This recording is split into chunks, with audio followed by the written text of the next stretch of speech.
دعوت اسلام تیری دھوم مچی ہو۔ مبلغ دعوت اسلامی حسان رضا عطاری امیر اہل سنت کے نواسیوں کے والد گرامی بھی ہیں ماشاءاللہ۔ تھوڑا سا ہٹ کے سوال کروں آپ سے، ماشاءاللہ دیکھا جائے تو اتنی آپ کی پرسنالٹی کے اسپیکٹ ہیں، اتنے شخصی پہلو ہیں، نعتیں آپ پڑھتے ہیں، تلاوت آپ کر لیتے ہیں، حافظ ہیں ماشاءاللہ، عالم ہیں، مبلغ دعوت اسلامی ہیں، بیانات کرتے ہیں، قافلوں میں سفر کرنے کا معمول ہے ماشاءاللہ، جو ہمارے مبلغ کی ایک ذمہ داریاں ہیں ان سے بھی آپ ماشاءاللہ کرتے ہیں، آپ سر انجام دیتے ہیں۔ کاش کر لوں۔ میرا حسن ظن ہے، اور جو میں نے دیکھا میں اس کی پوائنٹ آف ویو سے عرض کر رہا ہوں۔ تو اتنے سارے ایسپیکٹ میں آپ کو پرسنلی آپ کیا سمجھتے ہیں کہ ماشاءاللہ یہ ہے نا، اور یہ میری ایک واقعی ایک اساسوں میں سے ایک اساس ہے، اثاثہ ہے میرا ماشاءاللہ۔ سبحان اللہ۔ کوئی چھوٹے سے چھوٹی نیکی اس وجہ سے نہیں چھوڑنی چاہیے کہ وہ چھوٹی نیکی ہے۔ چھوٹے سے چھوٹا گناہ اس لیے نہیں کرنا چاہیے کہ یہ چھوٹا گناہ ہے، چل جائے گا، بچ جاؤں گا، چھوٹا ہی گناہ ہے نا۔ صحیح۔ تو کون سی نیکی اللہ عز و جل کی بارگاہ میں مقبول ہے؟ کوئی بیان کرتا ہے لاکھوں کے مجمع میں، اس کا شہرہ ہو جاتا ہے، چرچا ہو جاتا ہے، اور کوئی تنہائی میں کسی پر انفرادی کوشش کرتا ہے اور اسے ہدایت مل جاتی ہے۔ حدیث شریف میں ہے، تیرے ذریعے اگر کسی کو ہدایت مل جائے تو دنیا و ما فیہا، دنیا اور جو کچھ اس میں ہے ان سب سے بہتر ہے ماشاءاللہ۔ اب ایک طرف کسی کو شہرت ملی، عزت ملی، دولت ملی، یہ سب چرچے ہوئے، صحیح، نیک نامی ملی، ٹھیک، اور ایک جسے کوئی جانتا ہی نہیں ہے کہ اس نے تنہائی میں کسی پر شفقت کے ساتھ انفرادی کوشش کی، اس کی خیر خواہی کی، تو ہمیں نہیں معلوم، تو ہمیں اسی لیے کوئی نیکی چھوڑنی چاہیے۔ رہی بات کوالٹیز کی، باحیثیت میں مبلغ اپنے آپ کو مطلب پریفر کرتا ہوں کہ میں مبلغ بن جاؤں کاش، اور مبلغ رہوں۔ یہ دیگر اوصاف ہیں۔ نعتوں کا تو ایک وہ ہوتا ہے نا، نعت خوانی کا بھی ایک، ہاں، نعت خوانی ظاہر ہے اللہ تبارک و تعالیٰ نے کرم فرمایا ہے، محبوب کی ثنا خوانی کا وصف بھی دیا ہے، یہ اسی کے کرم سے ہوا ہے ماشاءاللہ۔ مگر میں یہ چاہتا ہوں کہ مبلغ دعوت اسلامی بن جاؤں۔ کاش مبلغ ہونا مطلب جسے ہم عام مبلغ ضروری ہے، بیان کرنے والا ہی مبلغ نہیں ہے، یہ ذرا ٹھیک ہے، اچھا وہ یہ وضاحت ہو جائے۔ جی، ہم مبلغ عرف عام میں شاید اسے سمجھتے ہیں کہ جو بیان کرتا ہے بڑے اجتماع میں مدنی چینل پر۔ ایسے الحمدللہ میرے باپا کے تو گلشن کے ایسے ایسے مہکتے پھول ہیں کہ ابھی تو مدنی چینل کے ناظرین انہوں نے سب کی خوشبوئیں پائی بھی نہیں ہوگی ماشاءاللہ۔ تو مبلغ یوں تو الحمدللہ نعت شریف بچپن سے ہی سلسلہ ہے، ماشاءاللہ ماشاءاللہ، شغف رہا ہے نعت شریف کی طرف بہت زیادہ، لیکن مین فیلڈ آپ اس کو جی نہیں قرار دیتے اپنی۔ تو جیسے اس میں بہت وسعت ہے۔ مبلغ جو ہے نا، جی نعت کی حد تک، مبلغ جو ہے نا وہ نعت بھی پڑھ سکتا ہے ماشاءاللہ، وہ تلاوت بھی کر سکتا ہے، اس کو کرنی پڑتی ہے، تلاوت بھی کرتا ہے وہ، ظاہر بیان میں درس میں وہ تلاوت بھی کرتا ہے، وہ نعت شریف کے اشعار بھی پڑھ لیتا ہے۔ میرے اس حوالے سے یہ کیسے بنا ذہن، اور یہ چونکہ میں نعت شریف تو بچپن سے پڑھا کرتا تھا، ٹھیک ہے، وہ والدہ نے سکھائی تھی مجھے الحمدللہ۔ اچھا ماشاءاللہ۔ سب سے پہلے مجھے والدہ نے 2 نعتیں سکھائی تھی بچپن میں، بالکل چھوٹا سا تھا جب، اچھا، یاد کرائی تھی باقاعدہ۔ ماشاءاللہ، اللہ تعالیٰ انہیں صحت و عافیت عطا فرمائے، درازی عمر بالخیر عطا فرمائے۔ ان کی بڑی شفقتیں ہیں اور ان کی دعاؤں کی برکتیں ہیں کہ آج جو مجھے اسلامی بھائی اتنا چاہتے ہیں۔ آپ بتا رہے تھے کہ یہ ذہن کیسے بنا میرا؟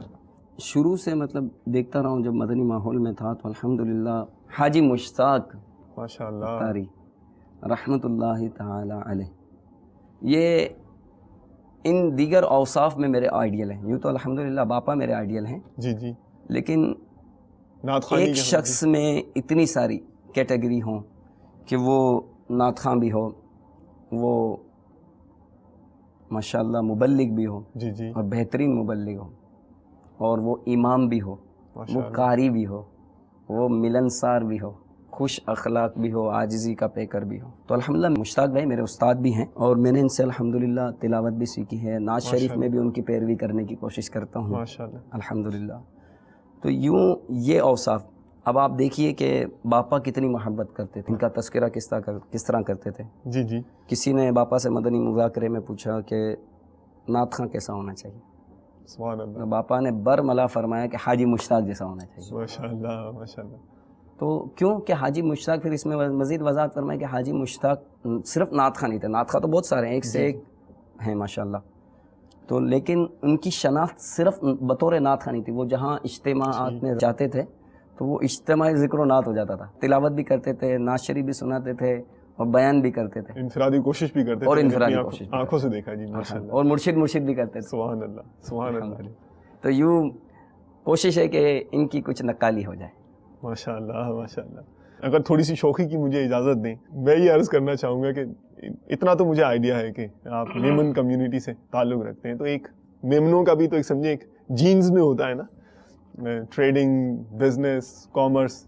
تو یہ میمن بچہ امام بن گیا, اچھا, اور یہ ادھر اس طرف نکل آیا. عموماً جو دیکھا ہے کہ ان کا ٹریڈ اور کامرس کی طرف دھیان ہوتا ہے. ہاں یہ تو اس میں جاننا چاہوں گا کہ مطلب پیچھے لے کے جائیں نا ہم کو.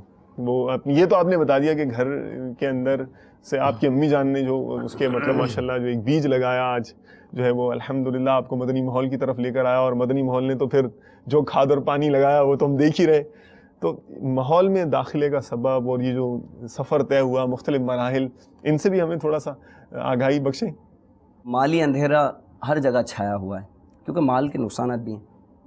تو ہمارے میمنوں میں بھی 2 پیسے کا فائدہ یہ ہوتا ہے کہ جہاں ہوتا ہے وہ, اور بھی تو میمنوں میں یہ ہوتا ہے. تو میرا جس خاندان سے تعلق ہے ظاہر ہے وہ بھی بزنس کمیونٹی ہے, اور میرے والدین, میرے بھائی سب بزنس کمیونٹی سے تعلق رکھتے ہیں, کاروباری. دس از دعوت اسلامی, چینجنگ دا ویلیوز. ماشاءاللہ جی. تو چونکہ مجھے مذہبی رجحان تو میرا تھا بچپن سے ہی, اچھا, مذہبی لگاؤ تھا الحمدللہ, گھر میں کسی حد تک مذہبی شعور بھی تھا. اچھا ماشاءاللہ ماشاءاللہ. تو بس وہ نعت کا شوق اور پھر اجتماعات میں آنا جانا اور یہ سلسلے ہوئے, تو مطلب نعت کی محبت نے آپ کو مدنی ماحول سے قریب, نعت کی محبت نے, چونکہ ہم اجتماعی ذکر و نعت میں جایا کرتے تھے دیگر اسلامی بھائیوں کے ہمراہ, تو ایسے میں مدنی ماحول کی جو نعت خوانی دیکھے نا, وہ پہلے کے دور میں بالکل, یعنی میں آپ کو 20 سال سے پہلے کی بھی باتیں بتا رہا ہوں کہ اس وقت اندھیرے میں نعت خوانی ہوا کرتی تھی. وہ نعت خوانی چونکہ پہلے تو گراؤنڈ میں بھی نعت خوانی ہوتی تھی, روڈوں پر بھی ہوتی تھی, تو مسجدوں میں بھی ہوتی تھی. تو الحمدللہ وہ رقت والے, ذوق والے ایسے ایسے کلام اب بھی پڑھے جاتے ہیں ماشاءاللہ, لیکن وہ یادیں اور تھی. تو الحمدللہ وہ نعت خوانی جب یہاں دیکھی, ایک نعت خوانی وہ ہوتی ہے کہ جہاں نوٹ لٹائے جاتے ہیں, نوٹوں کی بارش ہوتی ہے, ٹرافیاں دی جاتی ہیں. مجھے مطلب اس طرح کے انعام بھی ملے, ٹرافیز وغیرہ بھی ملی. اچھا اچھا اچھا. تو لیکن جب یہاں آئے تو ایسی ٹرافی ملی کہ اچھا ماشاءاللہ, ایسی ٹرافی کہیں اور نہیں ملی, ویسا کپ, ویسا انعام کہیں اور نہیں ملا. تو وہ یہیں کا ہو کر رہ گیا.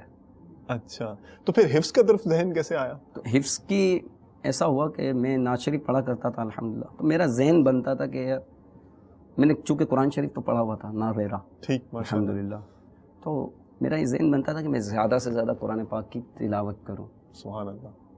اب فضائل بھی سنتے تھے کہ قرآن پاک کی تلاوت کی اتنے فضائل ہیں, اتنی برکتیں ملتی ہیں.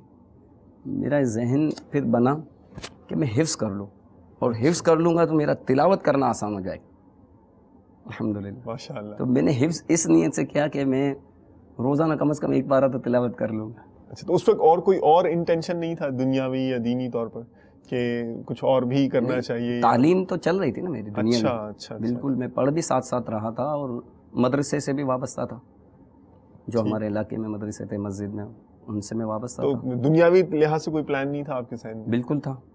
ہاں, وہ کیا تھا؟ چونکہ بس وہ مدنی ماحول سے وابستگی تو ہو ہی گئی تھی. اچھا, اور اس وقت ذہن یہ بن گیا تھا کہ میں ڈاکٹر بنوں گا. دیکھ رہے ہیں آپ, یہ ہے دعوت اسلامی. میں آپ کی خدمت میں کیا عرض کروں, جس شعبے میں جائیں دین کا درد لے کر جائیں. بہرحال اچھا, ڈاکٹر بننے کا ذہن کیوں بنا؟ ہاں, یہ بھی سوال قائم ہوتا ہے. جی جی. تو ڈاکٹر بننے کا ذہن یوں بنتا تھا کہ میں ڈاکٹر بن جاؤں گا, پڑھا لکھا ہو جاؤں گا, تو لوگ میری زیادہ